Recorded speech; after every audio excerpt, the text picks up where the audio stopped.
Folks, this is Greg. This is a basic setup for Instamorph design.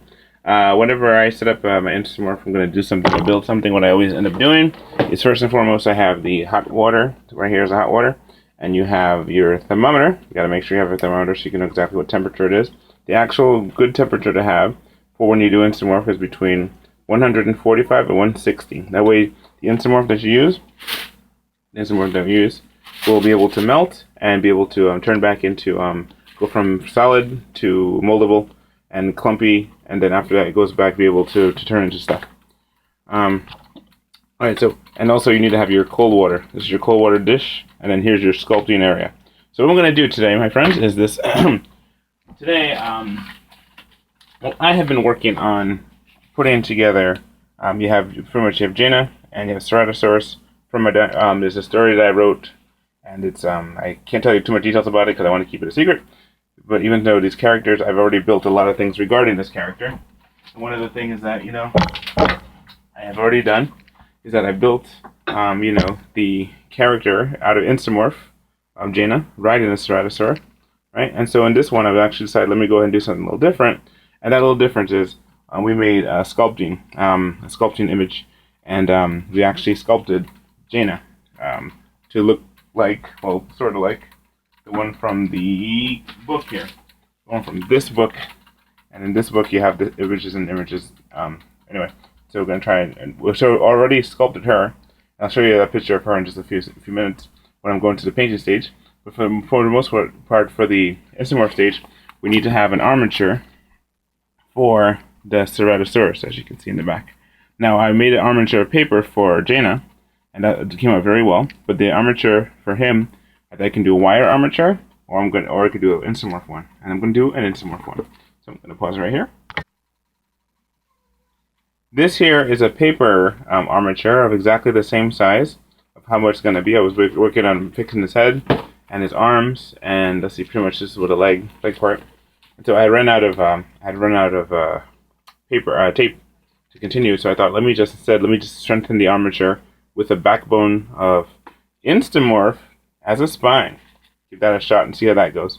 Alright, let you know. Talk to you soon. Alright, bye. Alright, so here we go. Start off with my mixture. This is pretty much a pouring. Gotta make sure you don't put a whole big old chunk in here. Get this one out of here. That's from before. And then you have that.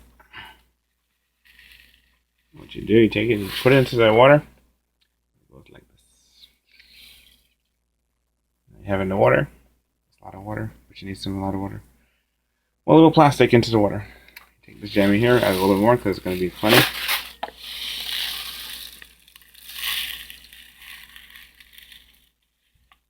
to put some more in here, so I can make some more in here. Alright, so about that much. Okay. Seal it up. Put this away.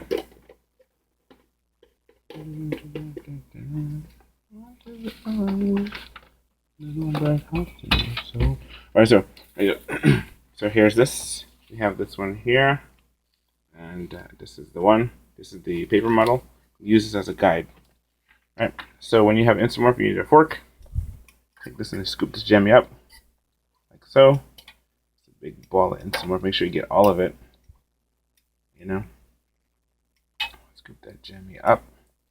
Take it like so. Take it out of the fire. Take that jammy right into the cold water. It's not too hot where it'll burn you. Right, and there you have it like this. Turn the camera a little bit. Alright, here's this one. This. Take it and you can actually make it and mold it. Put it back into the fire. These right now it's still not completely complete yet. It has to get like where it sticks all together. Put it back into the fire. Hold on a second. Right now I'm just checking the temperature, making sure the temperature is nice and good. 145, holding good. Okay, now we're going to take it out again, try it again. You have to be able to have it where it's moldable. See, right now there's too many individual parts. It's not hasn't congealed into one whole thing yet. You got all these little ones here in the water. The reason why you put it in the cold water is so you can handle it. Otherwise, it'll burn you, but it's just hot water. It's hard to work with when it's hot. So okay, this is here. It's still not cooked yet. See, it's still like individual beads. You can look at it. It's individual beads. It hasn't like turned into, hasn't turned into where you can actually mold it because it's still bricky.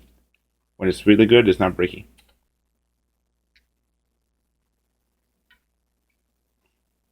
Raise the temperature more. Yeah, I'm gonna hold off until I get it to the full intensity. Okay, now it's good. Now it's getting all like togethery. Now it gets to the point where we can actually chop it, but I don't have a scissors with me. So I'm gonna see if I can just kind of stretch it out. Stretch it out, and you can make it and mold it and move it and stuff. Now it's actually movable. It's all like stretchy. When it starts stretching and the polymer starts sticking together, that's when you have a good deal right there. It's a good deal. You can start breaking into smaller parts. What I'm going to do, I'm going to construct the whole head of it, and so I'm going to do it as a time lapse. So, talk to you in a second.